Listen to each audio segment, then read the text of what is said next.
Good afternoon, everybody. My name is Donna Fiesel, and I'm your host of Afternoon Drive Home on IC Radio in the town of Geraldine, Alabama. Your source for news and entertainment. You can find us on television as well, channel 182 on Charter Communications. You can also find us on Abundance TV, which is found on Roku, Apple TV, and Amazon Fire. We appreciate you listening to us. Now, you could be doing anything else, but you're watching us right now, and with good reason. We've got a sports guy out here. His name is AP Steadham.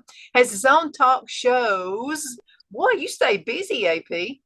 I really have this past summer getting these shows ready to launch. The show that we have every week, the syndicated show, AP and Kelly as we see it. It's about the Southeastern Conference primarily, but we always keep our eye on the national teams because we know that the semifinals, the SEC probably play Ohio State or Oklahoma or somebody like that. Right. And one response we had last week when you were on the air after the show was, we like all sides of it, according to, I Yeah. think it was Nick who sent it. And Nick said that he's glad that you're talking about, what happens right here in the Southeastern Conference. But then as we inch and get closer and closer to the end of the season, we kind of keep tabs on what's going on with he called them, looking for it right now. He called them the enemy. Nick, they're not the enemy. But anyway, I understand what he means. But thanks, Nick, for sending that message. Oh yeah, absolutely. We like to keep our eye on the Big Ten, Ohio State and Michigan and Penn State and Iowa, Wisconsin, all those teams. And then out west, I think we're going to be looking at USC, Donna. I think that's going to be a surprise team. Oregon, we'll see what they can do. Bo Nix transferred there from Auburn, and plus they have another quarterback that I happen to meet, Ty Thompson, 6'5", 230 pounds he's from out west, and he's a good-looking quarterback as well. So they played Georgia the first game. So we'll discuss that the week before the game. Absolutely. Absolutely. And as we see it, what are you thinking about Bo Nix right now? Has it helped him to go to another team? Probably so, because Donna, I've learned early in life that you want to be where you're accepted and you want to be where you have some comfort level. Now, that doesn't mean you flee every adverse situation, but he must have felt in his mind that something was not right. I don't know if it's the coaching, the scheme, a combination of things. So he's a legacy player, which was a big surprise as a starter. It wasn't like he was losing his position. So that was a huge surprise. Yes. Mm-hmm. Well, and I totally understand that. If sometimes it's nothing to do with the team. It's just Right. that you feel out of place there. And you got to go with what feels good in your gut.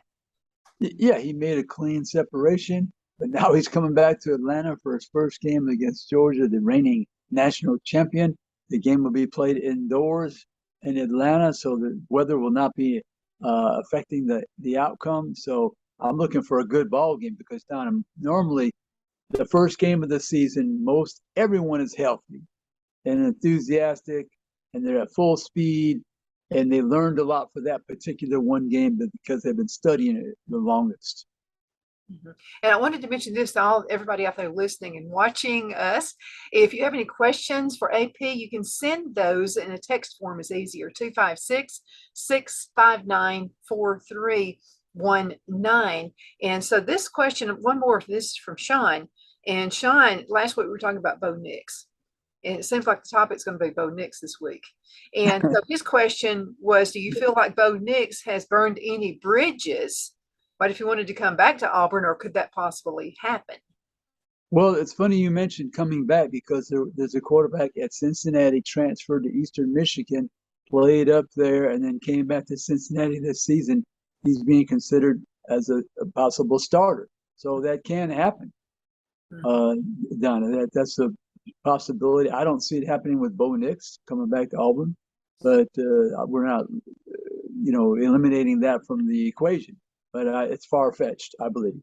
Yeah, I think so too. But you kind of have to treat this like a business. I know in our past, the businesses we owned I never really liked to hire anybody from my competitor. And it really depended on who the competitor was because, some were not doing real good business and you don't want to bring that into your business. But then there No, were some you'd say like, well, you know what? I think so, because they came from someone who was actually doing well in the business. Right, right. Yeah, that's a possibility. But anyhow, Donna, the operative word that I've learned by studying some of the teams, not all of them yet, Mhm. the word is transfer. There's so many transfers with each team, and that's going to continue. Maybe that number is going to rise, and that it'll hit a plateau at some point. Mhm. But players are transferring to different schools. They're transferring to a rival. They're transferring within the conference. They're transferring within the division. I'll give you here's a prime example, Donna. USC might have three starting quarterbacks not playing at USC, University of Southern California. One's at Ole Miss, Jackson Dart. J.T. Daniels transferred from USC to Georgia. Now he's at West Virginia. Then you have Keaton Slovis transferred to Pittsburgh. Pittsburgh plays West Virginia. You might have Keaton Slovis versus J.T. Daniels. They both played at University of Southern California. That's really crazy. So why do you think we're seeing more and more of this? Because I mean, there was a time where if you lived in Alabama, you either played for Alabama or Auburn. I mean, that's just the way it was. Is it because the world seems smaller now? Yeah, it's the technology, Donna, exactly, the TV. So all the games you can watch every Saturday or Thursday night or Friday, and Labor Day weekend, Sunday, of course. But that's the ability and the flexibility and the willingness for these players. They're used to traveling down. When they're young, they're traveling to these camps across the country just to have coaches watch them in competition, similar type competition, so they can be considered for a scholarship. So they're not afraid to live somewhere else, another part of the country, different region, completely different conference. Maybe you're from the like Alabama. Bryce Young, quarterback from Alabama, plays at the University of Alabama. That wouldn't have happened probably years ago. Quite a few players are in the SEC from the state of California. You get a lot of players from Texas in the league now. The normal would be going to Texas and all those Texas schools or Arkansas or Oklahoma.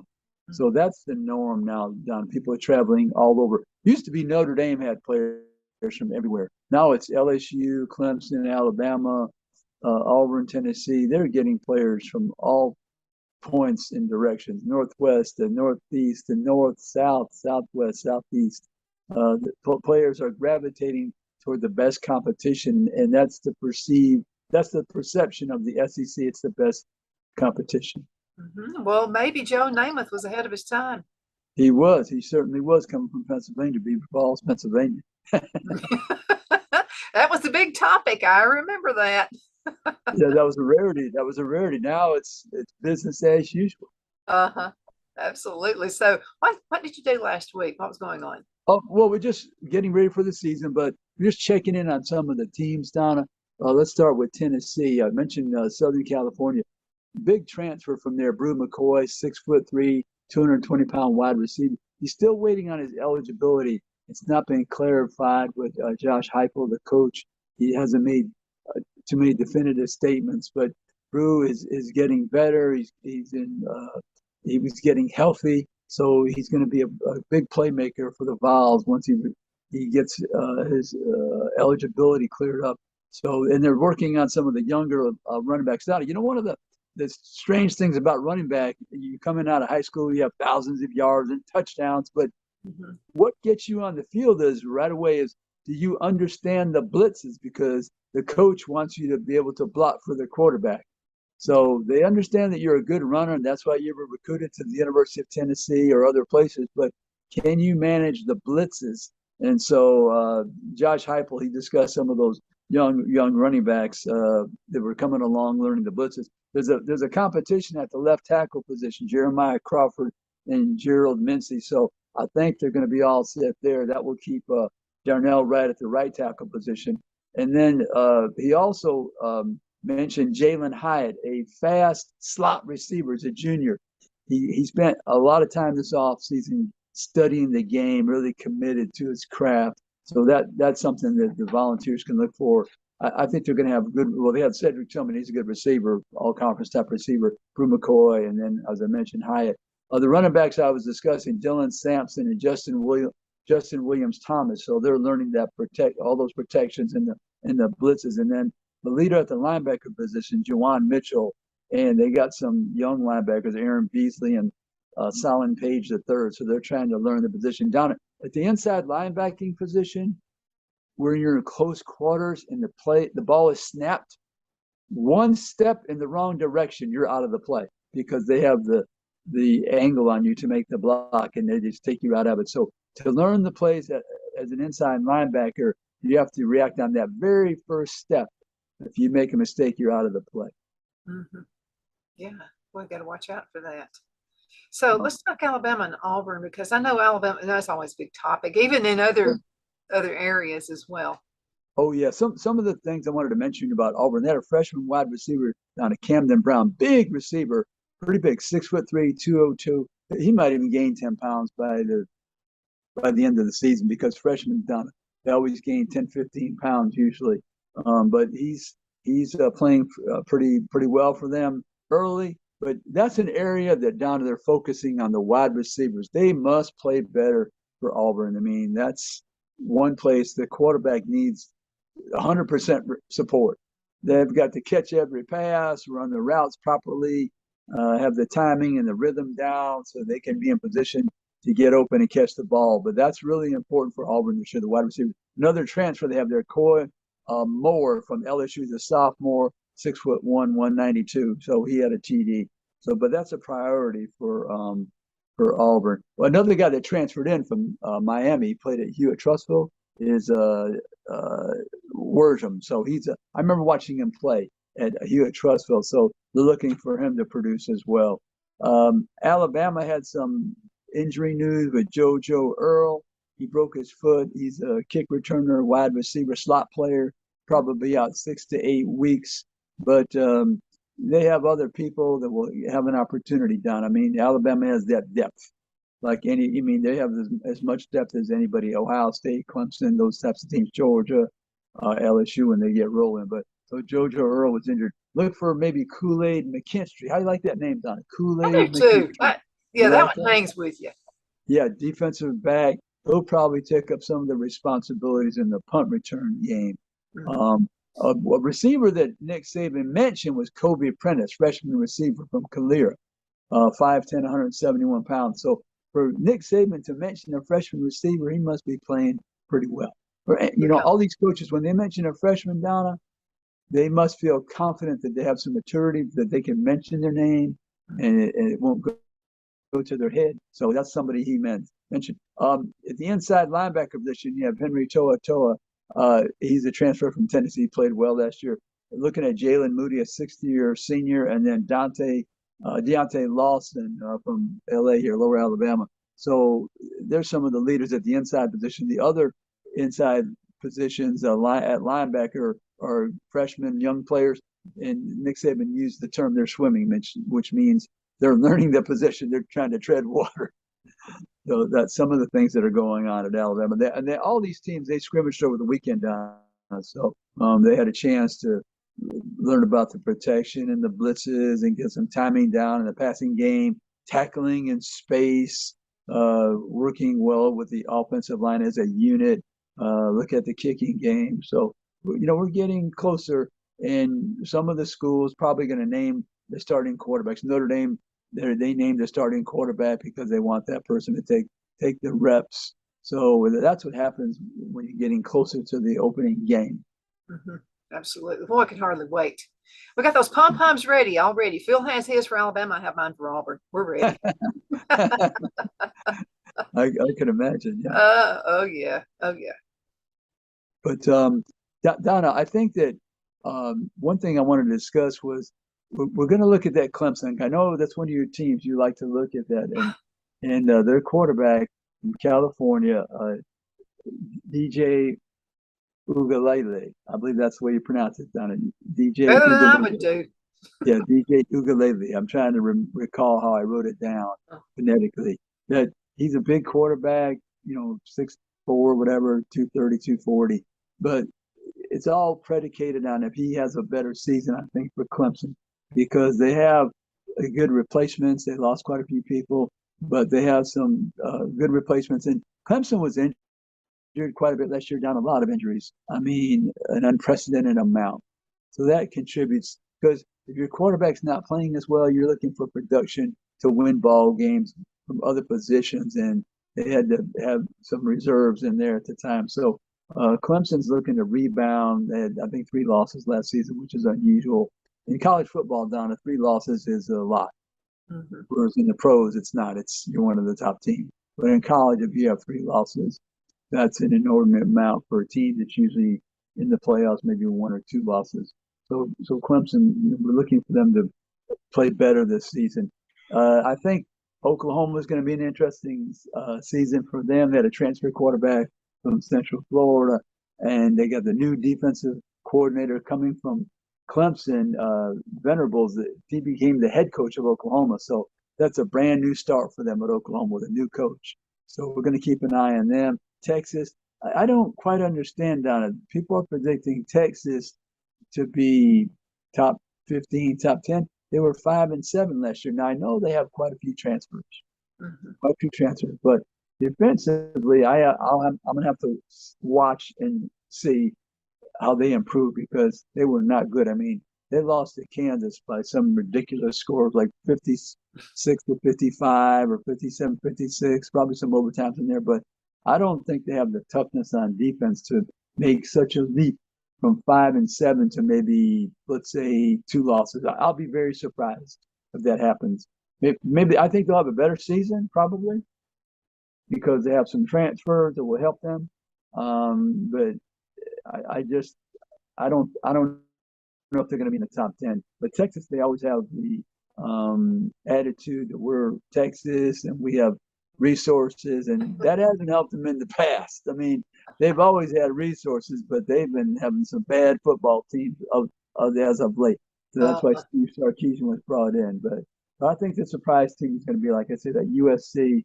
They brought in a tremendous amount of transfers, some very good players. Caleb Williams, the quarterback, came from Oklahoma. He went to USC, and then Spencer Rattler played at Oklahoma. He went to USC on the East Coast, South Carolina. So those situations will improve at that position for both USCs. Absolutely. You know what? My Houston, Texas husband in there, who's running the board for us, is Yes. differing with you on the Texas thing. I mean, Well, Texas people, you know yeah, how yeah, they are. right. They're They will. proud. I think they'll be better offensively Hmm. because the quarterback transferred from Ohio State, Quinn Ewers, a native Texan. So I think they'll be better at that position. I think they'll be very good on the perimeter. Some of their receivers, they had A.G. Hall transfer from Alabama. He got suspended the other day for an incident non-related to football, but he'll probably come back. And they got Jaleel Billingsley, the tight end from Alabama. They have some outstanding receivers there right now. I think the player that transferred in from Wyoming, I think he got injured though.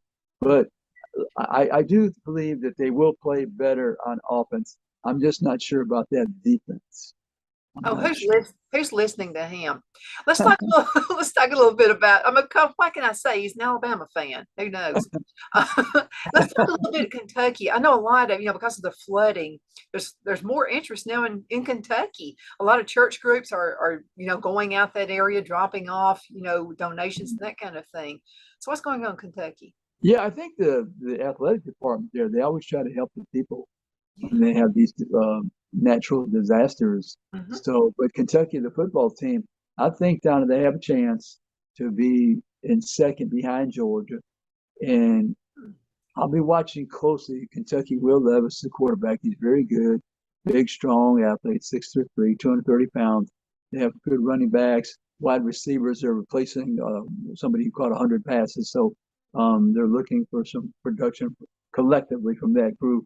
They usually have a good offensive line. Defensively, they're sound with Mark Stoops, and he develops players. He brings in players maybe they're considered a 3-star in their recruiting game, and they over time they get bigger and stronger and able to understand his system. But I think Kentucky, if they cannot stub their toe like they did last year against Tennessee and Mississippi State, maybe they have a chance to be undefeated and moving into that game, the last home not home conference game against Georgia in November. That would be, I bet that would be national televised game and a lot of excitement in Lexington. Maybe the one of the biggest games ever in the history of the program. But that's a long way off, Donna, and they have to show that consistency. That's easier said than done. But I think Kentucky has the opportunity, as does Tennessee, in that division to be second to Georgia. Hmm. Yeah, well, Georgia, always puts out there a big effort too. Oh yeah, Georgia's a good football team. The championship quarterback returns. Stetson Bennett the fourth. Kirby Smart always recruits well. The top recruiting teams: Alabama, Georgia, Clemson, Ohio State, Notre Dame is having some success with the new coach Marcus Freeman, who was the defensive coordinator. So, and in Texas is recruiting well. Oklahoma, but Georgia. Now we're going to see if you can replace that record-setting 15 players that were drafted into the NFL. I think Kirby will. I just don't know how the quarterback position, how that's going to play out if Stetson Bennett will remain the starter the entire season. Now, they have three tight ends. Any three of them could be an All-American at tight end. Hmm. That's how much depth they have at that position. Hmm. Brock Absolutely. Bowers, yeah, Brock Bowers was the freshman of the year, the Sean Alexander freshman of the year, presented by the Maxwell Football Club in Atlantic City. So I spent some time with Brock. Excellent player, big, 6'3", 6'4", 250, 260, can run over you, can run around you, long striding, can make the catches. He's tough and highly productive as a freshman. So I can only envision what he's going to produce as a sophomore.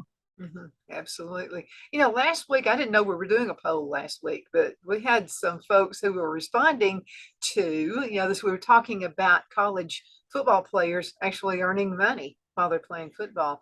And so the poll that came in, again, I didn't know we were doing a poll, but people were just sending text in. And I'm going to say probably 98% of the people who responded are actually for it, which surprised me because That is, before when, right here in North Alabama, maybe it's just a difference in North Alabama, but yeah, I mean, we're actually for it. that's a surprising number, Donna, Yeah. for sure. But it's not. It doesn't matter what we think about that situation. I don't believe it's going to change. Mhm. Change, like we always say, the toothpaste is out of the dispenser, and so this has been coming probably for 100 years. Donna, actually, the last 50 anyway. They've been talking about paying players for a very long time. They just haven't come up with a model. Now and Donna, it was one of those things where no one knew the exact uh, parameters that you should have to pay players, but you have to start somewhere, Uh-huh. and then you can make your adjustments moving forward. I Uh-huh. mean, there's no perfect system, but you have to be able to tweak it down the road. And so now you have the name, image, and likeness, and college athletes can be paid. Mhm. I think it's a great idea. I just don't know what took so long. Well, I think the wheels are cranked slowly because there was fear down there. You don't have change. There's somebody who either benefits from a system or there's fear. I think those are the two primary things that will slow the progress of an issue. And that's basically fear of the unknown. Will it be a success? That's You're going to have egg on your face, stuff like that. yeah, probably some of it is, yes. And then, Donna, there's always the shift of power. I mean, now the players, they're telling the coaches, I'm not getting enough money here. I'm moving on to another school. That's one thing that's concerned. Right? Think about it, Donna, 30 years ago. What was the power for a player? Oh, you want to transfer? Okay, you can sit out a year. You want to sit out a year? The Hmm. player's thinking, well, I'm mad, but I'm not that bad. Yeah, So, but now it's playing time and money. great point. Great point. Okay, just a few minutes left in this segment. I wanted to talk about the other show. Oh yeah, we had two episodes so far. Kelly Finley is my co-host. She does a terrific job. I really like having her on board, and we seem to have good chemistry. That's what we've been told so far. And like I said, the name of the show is AP and Kelly as we see it, and so it's capital S, capital E, capital C. That's Southeastern Conference with an eye towards all the national teams as well. So we're on your station. I think that's what when are we on, Don? I forgot the On day we're on. Fridays at 4. That's what was in my mind. But there's so many stations. Don, we're actually on over 30 plus stations, so it's hard for me to remember everybody. But that's what I had in my mind. Friday at 4, and people can listen in, and they also can catch us if they miss it on Spotify and some of those audio platforms for Android and Apple. And we just been having a lot of fun. We have a guest every week. The second segment, normally, our first guest was Steve Hatchell, the National Football Foundation president. He oversees, Don, there's 130, I think, FBS schools. It's 130 or 135, down to 774 colleges and universities play football, Mm. besides those 130 or so that play at the FBS level. So I didn't realize the number was that big. Uh-huh. But so he oversees that with watching the progress of all the schools and the game of football itself, and they manage the College Football Hall of Fame voting and induction process, which is done. They announce it at the bowl championship game, and then they induct them on that following December on that first Tuesday. Normally, Don, that was an event at the Waldorf Astoria, but now they moved it to Las Vegas. It will be at the Bellagio Hotel in Las Vegas, December 6th on a Tuesday. It's an excellent event. If you ever wanted to attend, all the coaches are there, all the people across the country involved in college football. It's a lot of fun. The inductees, everybody's wearing a black tie, and the women are wearing the gowns and the dresses, and it's just so much fun. Don, highly recommend it to people, and there are tickets available. You can buy them with the Football Foundation site, and you can reserve the hotel as well at a special rate. So I recommend it. Our second guest was the Alabama Sports Hall of Fame Executive Director, Scott Myers. So we discussed that induction and that process, and down to 6,000 items of memorabilia at the Alabama Sports Hall of Fame. It's one of the best in the country. There's world-class athletes from 28 different sports. There's sports figures that are inducted, coaches, and people have contributed to athletics. So that's a great event, and they hold that usually in May. And they announce their class, I think it's about the first week of December.